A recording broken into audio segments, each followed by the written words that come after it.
8:39 here, Big 550, KTRS, KTRS.com, STLtoday.com. Also got some things in the works that are going to be pretty exciting over the next couple of weeks and months, so stay tuned for that.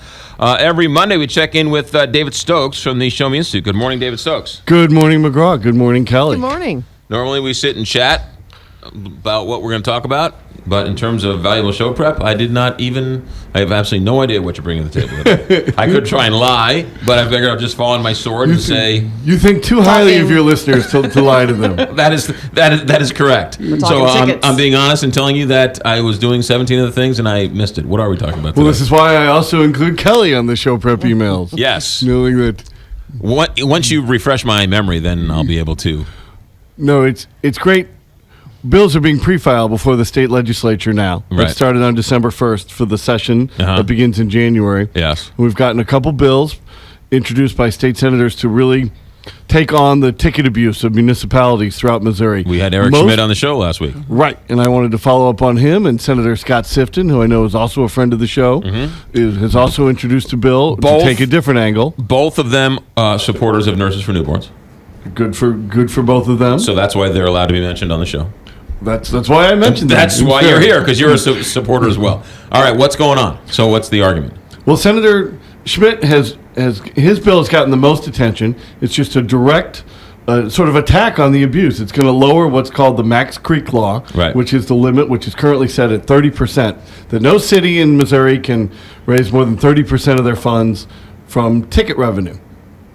Unfortunately, it's 30%, even at that level, is higher than it should be, and also it's hard to enforce. They need stronger enforcement provisions. There is no enforcement at all, right? There is no penalty if a town does 80% of their revenue from tickets. Well, there is a penalty in that there's no penalty. They just, once you're over 30%, they're supposed to take the money and give it to the school district in the area. But the problem is accounting issues. It's not clear what roads count necessarily. Right, and if you get a speeding ticket and you then plead guilty to a noise violation, does that count towards a moving violation, towards a ticket, so on and so forth? So what Senator Schmidt's bill is going to do is really clarify and tighten up the law, and just as well lower it to 10%. I mean, no city should be raising more than 10% from fines.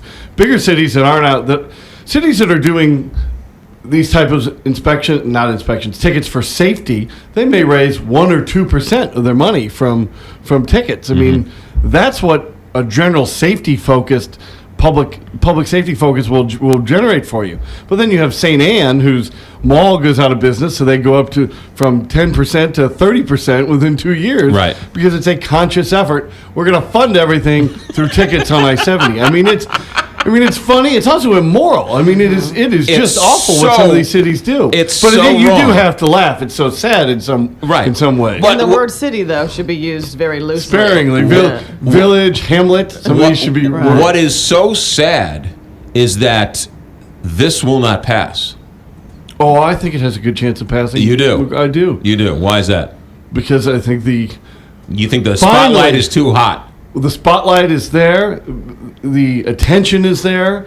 Nobody's saying that this is the cause of all the violence in Ferguson, but it is one of the proximate causes for distrust in the police department that people in North County It's one of the big ones. Absolutely. It's one of the big arguments the protesters are screaming and yelling about. And it's something that is also fixable.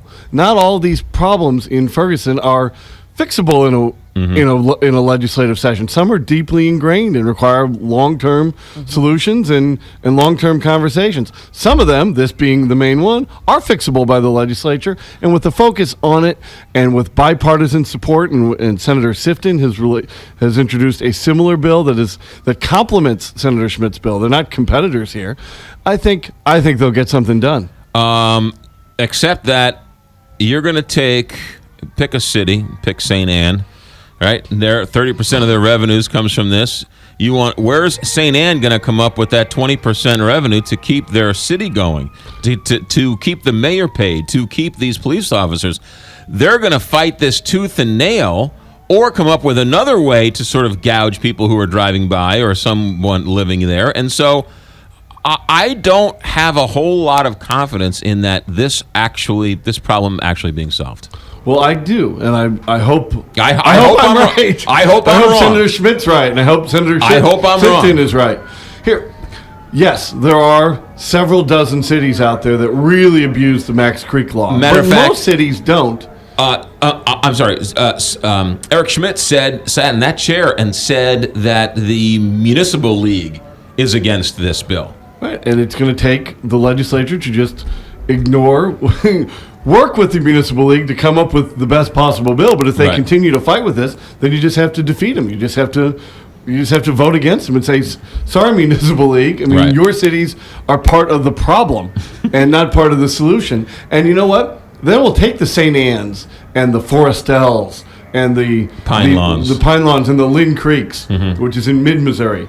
And they'll say, all right, well, now our option is we'll either dramatically raise property taxes on our own citizens, which is mainly their only other choice, or if that doesn't work, if the citizens say no, disincorporate, like St. George did, like the original Macks Creek did. Right. I mean, this law caused the disincorporation of Macks Creek out in the Lake Ozark area because they were getting like 90% of their money from tickets, and when they could no longer do that, they couldn't afford anything, so they just went away. I'm trying to as they should have, and I'd love to see 24 other cities do the same thing. Even though Macks Creek disincorporated, why are these other tiny municipalities able to go on if this one didn't continue as they are? Well, I mean, Macks Creek, if you recall, was so egregious that 60 Minutes did a story on Macks Creek like a decade ago. Like that was national news, and that's not an exaggeration. 60 Minutes did a story on Macks Creek like a decade ago. That was like 90% of their funds was ruining the vacation of people heading to the Ozarks for a week at the lake. So, but St. George was just as bad in South County a few years ago, where their ticket abuse was leading to corruption within the city. We were talking. We talked about St. George at the time, but we also. What was the name of what was the town that you brought up here on the show that voted? They were going to vote whether or not to disincorporate recently. It was recently. What was that? Uplands Park. Uplands Park. And they recently voted to keep the town, right? Or to keep the police force? They voted to not disincorporate. They voted to keep the town. The key, though, is disincorporation votes require a supermajority of 60% to pass. Gotcha. And in Uplands Park, 57% of the people voted to disincorporate, but they just didn't hit the 60% threshold. I don't know if I like so those I would like to see votes. I'd like to see us get rid of the supermajority requirement, or at least move it down to the 4/7 supermajority that bond issues can pass at. Right. I mean, why have it 60%? If you want a supermajority, put it at about 57%, where Uplands Park would have passed. Yeah. But St. George, we had aldermen call up the show and say that they wanted to. It was so bad in St. George, and they were so addicted to the money, they wanted to contract with the Charlac Police Department. And every time I say Charlac, I think I'm somehow saying a bad word or some type of derogatory word about somebody. But the Charlac town, they wanted to contract with the Charlac police so that they could then monitor St. George for them. I mean, that's how addicted these towns are to money. They are, and that was what was unfortunate several months ago when the city of Edmondson, up near the airport, decided to disband their police department and contract out.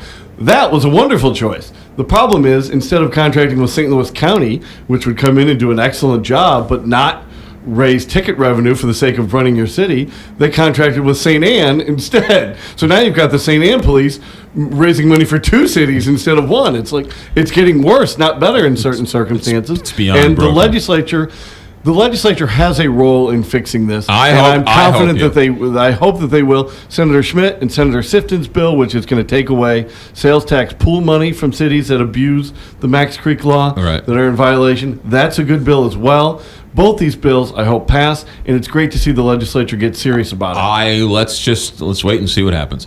Quickly, when can we read you? When can we see you? Well, we have a lot of good information up on the cities and how they fund themselves and ticket abuse. We've been talking about it at Show Me Institute for a while, but we've got a lot of good information up at showmeinstitute.org, and our blog is showmedaily.org. That's David Stokes. We'll check in with Mike Kelly, Voice of the Tigers, next on KTRX. Thanks, McGraw.